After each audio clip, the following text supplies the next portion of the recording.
পদত্যাগ দাবি আমি চাই। পদত্যাগ করেন।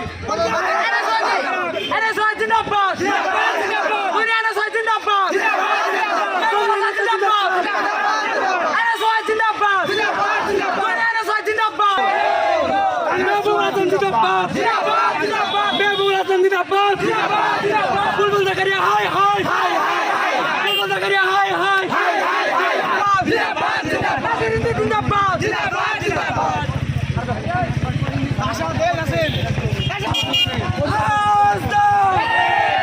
বুলবুল জাকারিয়া হাই হাই বুলবুল জাকারিয়া হাই হাই বুলবুল জাকারিয়া হাই হাই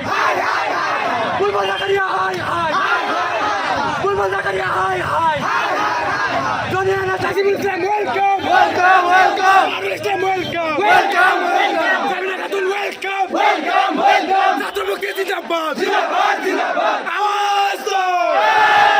Satrabukti Zindabad! Zindabad, Zindabad! Islam, welcome!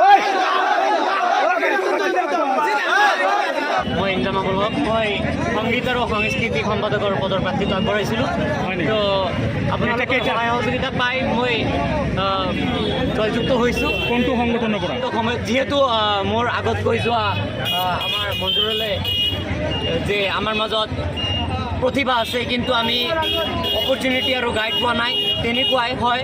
সাংস্কৃতিক ছাইডতো আমি কোনো তেনেকুৱা ভাল গাইডেন্স আৰু আমি অপৰচুনিটি প্লেটফৰ্ম এটা পোৱা নাই। তো তাৰে কাৰণে আমি চেষ্টা কৰিম যাতে এইটো নেক্সট যিসকল ছাত্ৰ ছাত্ৰী নৱজ্যোতি মহাবিদ্যালয়ত আহে তাহোঁতে যাতে এই প্ৰব্লেমটো ফেচ নকৰে, নিশ্চয় সেইটো ফালে আগুৱাই লৈ যাব চেষ্টা কৰিম। আৰু আমাৰ নৱজ্যোতি মহাবিদ্যালয় হৈ আছে, যাতে আমি চেষ্টা কৰিম আমাৰ যথেষ্টভাৱে যাতে এইটো বিশ্ববিদ্যালয়লৈ আমি যাতে উন্নতি কৰিব পাৰোঁ। বিশ্ববিদ্যালয় যেনেকুৱা আমি হয় তেনেকুৱাই এটা ডিমাণ্ড এটা আমি মানে ৰাখিম, নিশ্চয় ৰাখিম। আপোনালোকে সহায় সহযোগিতা কৰিলে আমি সেইটো ছাইডত আগুৱাই যাম। এইবেলি হৈ যোৱা আমাৰ নৱজ্যোতি মহাবিদ্যালয়খনত ছাত্ৰ একতা সভা সাধাৰণ নিৰ্বাচনত মই সাধাৰণ সমাজৰ প্ৰাৰ্থিত্ব আগবঢ়াইছিলোঁ। তাৰপিছত আমাৰ নৱজ্যোতি মহাবিদ্যালয়ৰ পৰা সকলো ছাত্ৰ ছাত্ৰী মিলি মোক জয়যুক্ত কৰি দিছে।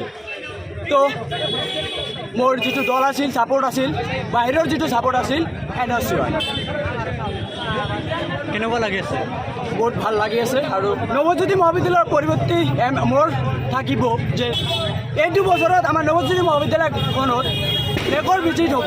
তো সেই নেকৰ ভিজিটত আমাৰ নৱজ্যোতি বিদ্যালয়খন মহাবিদ্যালয়খন কেনেকৈ A+ পাব পাৰে এইটোৱে মোৰ প্ৰথম লক্ষ্য হ'ব। আজি আমি 4জন জিকিছোঁ।